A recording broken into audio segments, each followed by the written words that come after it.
Bueno, estamos aquí nesta concentración que convocou a CIGA aquí no Toral. Vamos a salir en manifestación hasta San Caetano. Como xa sabedes, lóxicamente, o motivo é a convocatoria desta folga na función pública é para denunciar as medidas tan regresivas que adoptou o goberno do PSOE, o goberno de Zapatero, tan regresivas tanto polo que supón de recorte dos salarios para todos os traballadores e traballadoras da función pública, como mesmo regresivas para outros sectores. Entón, nós consideramos que realmente hoxe aquí tiñamos que estar ante unha folga xeral que afectara a todos os sectores. Inicialmente está convocada para a función pública, ahora nós queremos que non podemos quedar no ámbito da función pública. As medidas que se están adoptando son medidas moi duras, a previsión é que as que vai sacar vía decreto probablemente o goberno van a afectar ao resto do colectivo de traballadores e traballadoras e, polo tanto, o que non se pode seguir, e nesto nós queremos denunciar expresamente a atitude das centrales sindicales estatales, esta atitude de pasividade, esta atitude de confusión, de convocar e, pois, ao mesmo tempo non facer absolutamente nada nas convocatorias.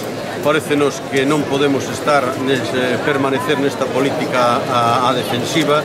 Entendemos que hai que ir realmente a unha folga xeral, unha folga ofensiva, unha folga reclamando para o goberno políticas reales que nos leven a salir da crise económica e tamén políticas reales que vayan encima daqueles que foron os que provocaron esta crise. O que non pode ser ante unha crise económica motivada por toda unha política e unha economía especulativa, unha economía basada en golpes especulativos, basada en que cada vez o Estado ten menos competencias e menos capacidade de incidir a nivel económico, unha economía basada na precarización das condicións laborais, que por parte dun goberno formalmente de esquerdas siga facendo as políticas que podía estar facendo neste caso a dereita. Entón hai que pasar realmente ofensiva e non se pode manter esta atitude de tanta pasividade como están a manter non só os sindicatos estatales, sino mesmo os sindicatos europeos. É realmente preocupante que a estas alturas, cun ataque tan duro a todo o que ten que ver ca Europa social,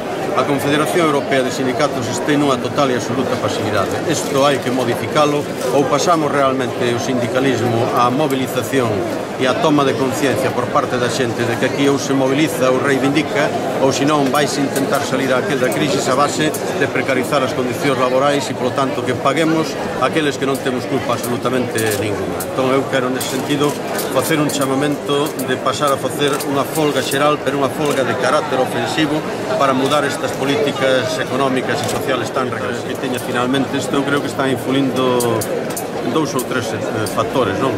Un deles que aquí, a través da presión que se fai, desgraciadamente, por parte prácticamente todos os medios de comunicación, é no sentido de que parece que non son posibles outro tipo de políticas, que temos que sacrificarnos todos, e entón aquí non se está a debatir realmente o fondo do problema, que foi o que provocou a crise. É dicir, a crise non a provocaron nin as rixideces do mercado laboral, nin o alto gasto social, nin os salarios altos na administración pública. Eso non foi o que provocou a crise, pero deso ninguén fala. Aquí parece que todos temos que asumir de que aquí ten que pagar a crise a clase traballadora. Entón eu creo que iso está se interiorizando en moitos sectores da poboación.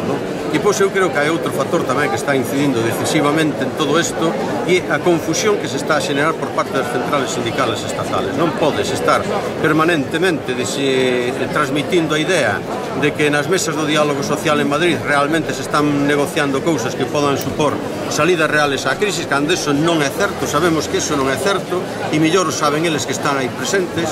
Despois non se pode estar xogando con convoca e non convoca unha folga xeneral, porque claro, se se convoca unha folga xeneral hai que convocala xa, non ten sentido esperar a que o goberno saque unhas medidas que van ser claramente regresivas, igual que se fixo con esta convocatoria na función pública. É dicir, por que se retrasou para o día 8? Por que se esperou a que o goberno aprobara eso, incluso se levara e se aprobara no Congreso dos Diputados? Por que non se fixa a folga antes? Entón, están facendo unha política que chama claramente a desmovilización. Entón, nós queremos que os grandes responsables desto é todo efectivamente un pensamento único que se transmite a través dos medios de comunicación, pero despois é que as centrales sindicales sindicales estatales están xogando un papel de total colaboración neste proceso de confusión.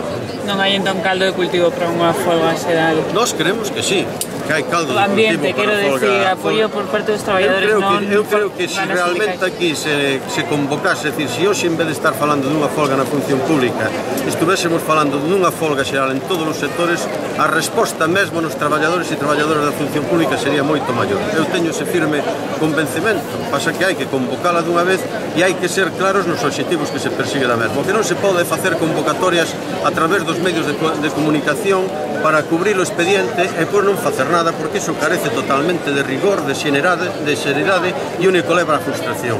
Unha folga xeral é unha cousa moi seria, polo tanto hai que facela, pero hai que facela con todas as consecuencias e hai que traballala. Non se pode intentar convocar as folgas a través dos medios de comunicación.